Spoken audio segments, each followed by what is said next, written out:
Yes, kanongere ngwereze ikaze nanone kuri YouTube channel. Uyu mwanya rwose umusore wamamaye mu kuvanga imiziki hano ngaha mu gihugu cy'u Rwanda, nta yindi nkuru iri gucicikana hirya no hino ku mbuga nkoranyambaga keretse urupfu rw'uyu musore DJ Theo. Wakibaza rero uyu musore wacu DJ Theo yararwaye iki ko natwe twakira inkuru yuko yitabye Imana, gusa yitabiye Imana mu bitaro bya Masaka nyuma yuko yari amaze iminsi arembye cyane arwaye indwara yari yarabaye amayobera. Reka turebere hamwe rero indwara uyu musore wacu imuhitanye n'uburyo byagenze. Uyu musore yari amaze kuzamuka cyane kubera yuko yari asigaye akora muri studio ya Riderman yitwa Ibisumizi Record.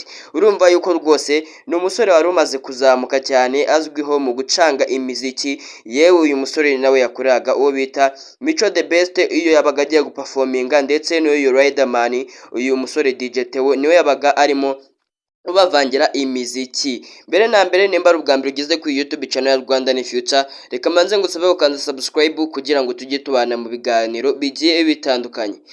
Kuko nabikubwiye rero dutangira ikiganiro nuko DJ Theo yitabye Imana aguye mu bitaro bya Masaka nyuma y'iminsi yari amaze arembye cyane rwose.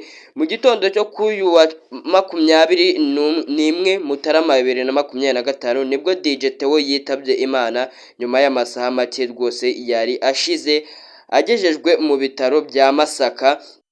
Umwe mu bari hafi y'uyu musore yavuze ko nyuma yo kugera mu bitaro bya Masaka mu ijoro ryo kuwa 20 Mutarama 2025 yaje gusaba gusa n'uworohewe agira n'umwanya wo kuganiriza uwari umurwaje, gusa nyuma yongeye kuremba cyane. Mu kuremba cyane rwose uko agenda yongobera ubugingo ntabwo yabashije kuba yagaruka, ahubwo uko yakomeje kuyongobera ni nako rwose yari arimo aheza umwuka avuga insigane rwose, ari nako agenda umwuka we urangira. DJ Theo wari umaze igihe arwaye mu bitaro rwose bizwi nko kwa Kanimba yaje kuhavanwa kuko amafaranga yo kumwitaho yari akomeje kuba menshi, bityo hafatwa icyemezo cyo kumujyana mu bitaro bya leta aho yagiye kwivuriza, ari naho yaje gutogereza umwuka wiwe wa nyuma,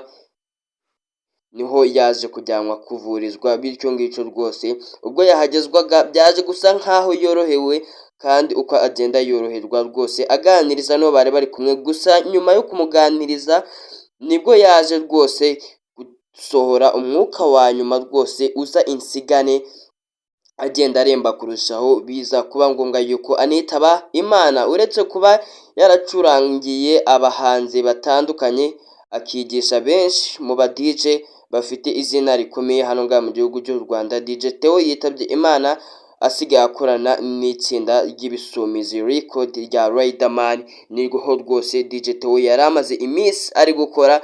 Urupfu rw'uyu musore rero ni urupfu rutunguye abantu benshi, usibye yuko yari amaze iminsi arwaye, hanyuma nibwo bakiriye inkuru yuko yitabye Imana azize uburwayi bwa tifoyide, ndetse ubwo yari akigera kwa muganga ni nako rwose bagiye bamubonamo ubundi burwayi bugiye butandukanye. Uyu musore w'umuhanga mu kuvanga imiziki yari amenyerewe cyane mu gufasha abahanzi batandukanye ku rubyiniro, by'umwihariko nk'uko nabikubwiye akaba ari nawe wavangiraga imiziki Riderman ndetse n'uyu Mico the Best.